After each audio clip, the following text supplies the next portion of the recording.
Goitik bizi zen, oinez narrua zapaltzen, berriz aurkitzen zituen, betiko begiaiek.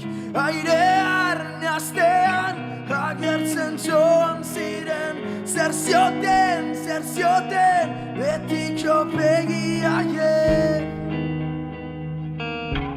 Eriotzaren ele, zeudela ematen zuen, hortako egunen batean urunditan sortu zen. Arnazak galtzen zuten,